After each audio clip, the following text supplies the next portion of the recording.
Bienvenidos a una nueva emisión de la entrevista de France 24 en español. En esta oportunidad está con nosotros Camila Bustamante. Ella es periodista, autora de Las Siervas, una exhaustiva investigación en la cual expone los abusos sufridos por mujeres ligadas a la comunidad de religiosas denominadas Siervas del Plan de Dios del Sodalicio de Vida Cristiana, una comunidad perteneciente a la Iglesia Católica. Camila, muchísimas gracias por tu presencia en la entrevista. Muchas gracias a ustedes por la invitación. Camila, bueno, algo para preguntarte en primer lugar, ¿no? Y contárselo a toda la comunidad internacional que quizás no conoce tanto sobre el tema es ¿qué es el Sodalicio de Vida Cristiana y en particular qué son las siervas del Plan de Dios?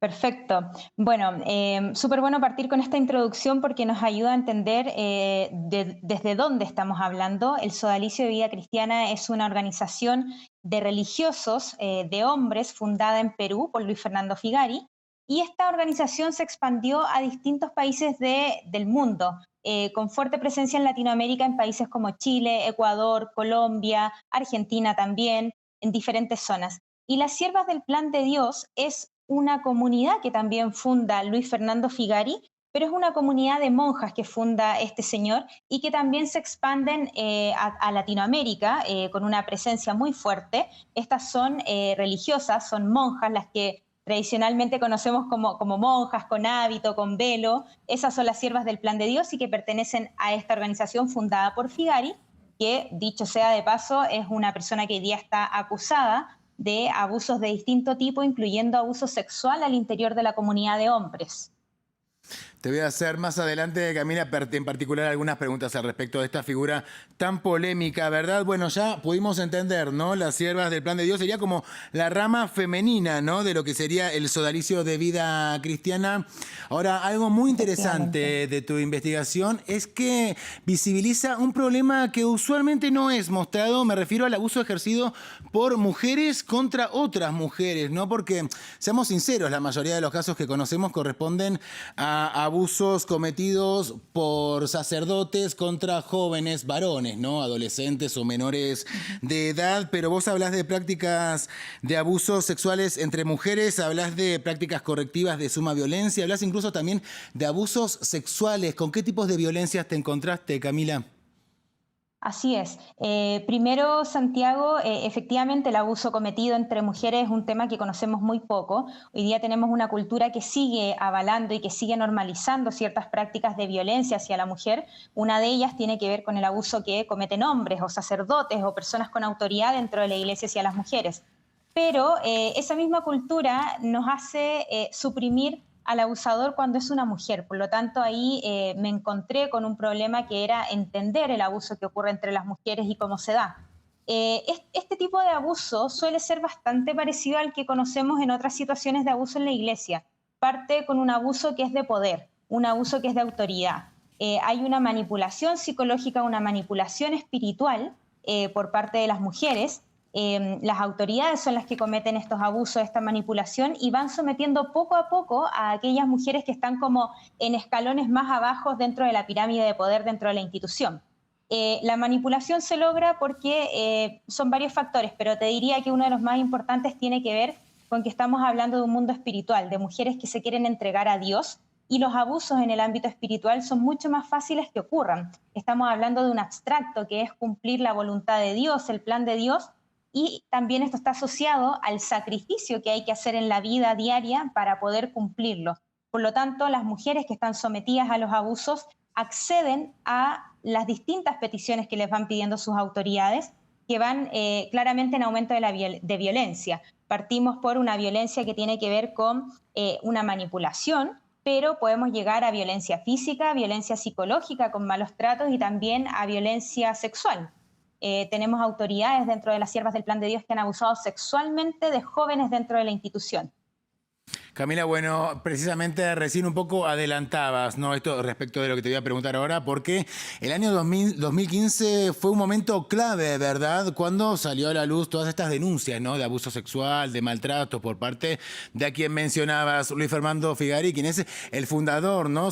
Justamente del Sodalicio de Vida Cristiana. Ahí comenzaste a recordar muchas cosas, ¿no? De tu paso por las siervas, que fue un paso muy particular, ¿no? Ya nos contarás respecto de esto. Precisamente quiero preguntar cómo fue ese particular paso y también qué se despertó a partir de esa investigación en vos, qué despertó sobre tu propia experiencia, ¿no? En las siervas.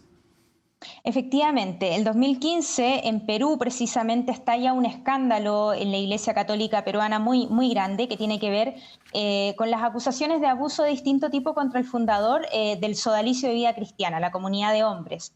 Dentro de esos abusos estaba el maltrato psicológico, la violencia física, incluso se hablaba de esclavitud, de Luis Fernando que tenía a religiosos sometidos literalmente a un estado de esclavitud y que tenían que cumplir con todas sus peticiones. También había abuso sexual. Esto ocurre el 2015 en Perú. Yo en ese momento vivía en Chile, yo pertenecía a esta institución, pero desde Chile. Cuando nosotros acá en Chile nos empezamos a enterar de lo que estaba pasando en Perú y que habían personas abusadas, incluso sexualmente, estamos hablando de menores de edad, empezamos a indagar en la comunidad que existía acá en Chile sobre estos abusos. Y nos dimos cuenta que más allá de los abusos, había toda una cultura sectaria, una cultura de autoritarismo que también se vivía en otras comunidades, como las siervas del Plan de Dios.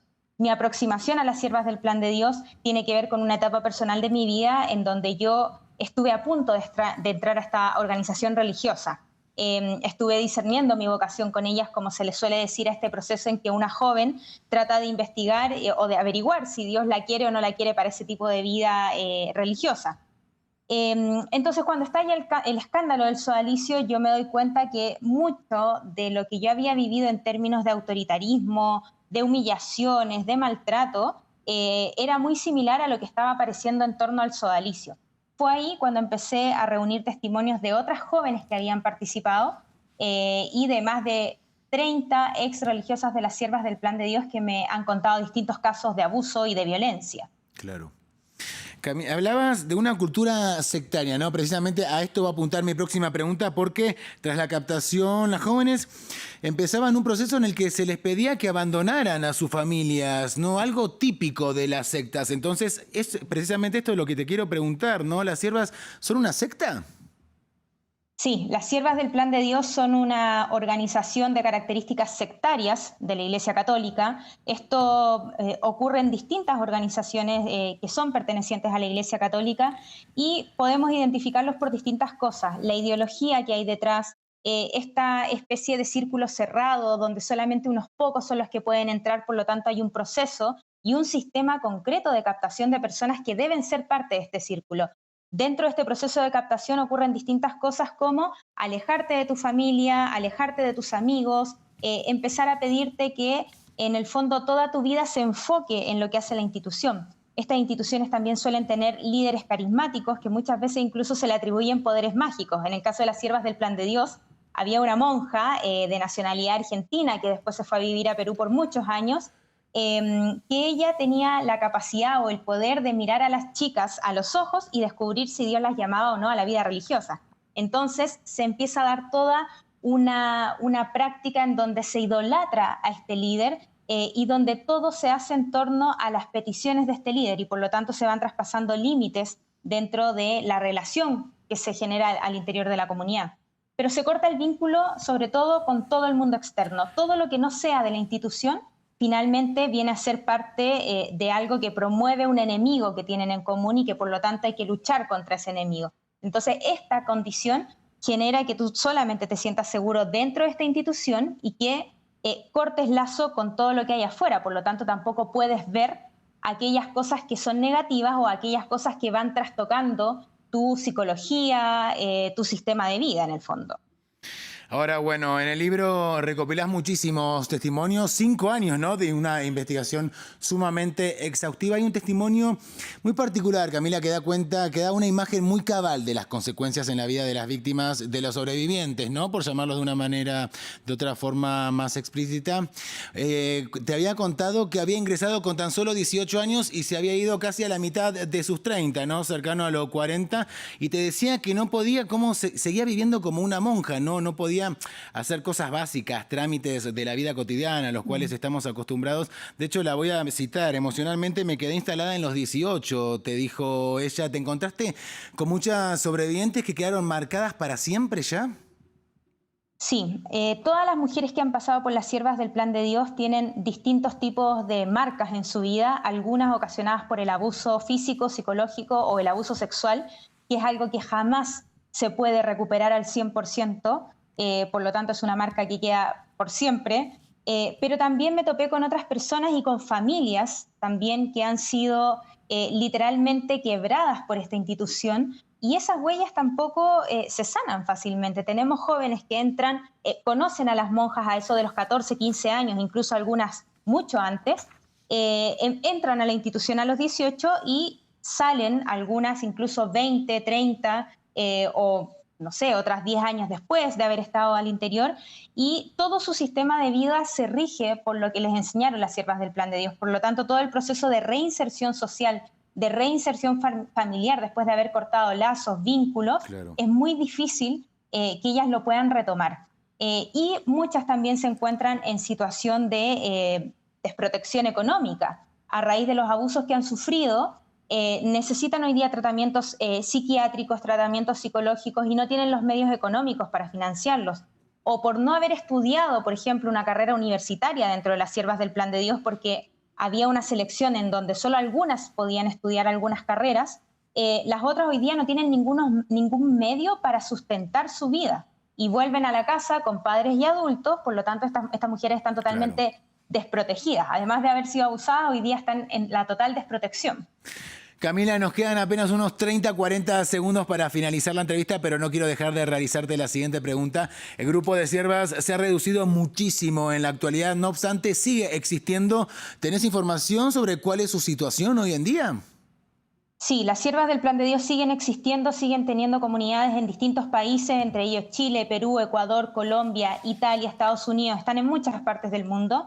Efectivamente, se ha reducido la cantidad de monjas que está al interior de la comunidad, pero yo tengo información de que hasta hace muy poco todavía han ocurrido abusos y todavía sigue existiendo el mismo sistema que conocíamos. Entonces, muy preocupante, porque hoy día puede ser que muchas jóvenes incluso estén en una condición de secuestro al interior de la comunidad. La Iglesia de Perú, el Arzobispado de Lima, está haciendo una investigación, pero hasta el día de hoy no se han tomado medidas concretas ni a favor de las víctimas ni Sí. en contra de la institución abusadora. Camila Bustamante, muchísimas gracias por tu presencia en la entrevista de France 24 en español. Muchas gracias. Gracias a ti nuevamente, a nuestra audiencia. Le invitamos, como siempre, a seguir informándose en el resto de nuestra programación y también, por supuesto, en france24.com. Sigan junto a nosotros.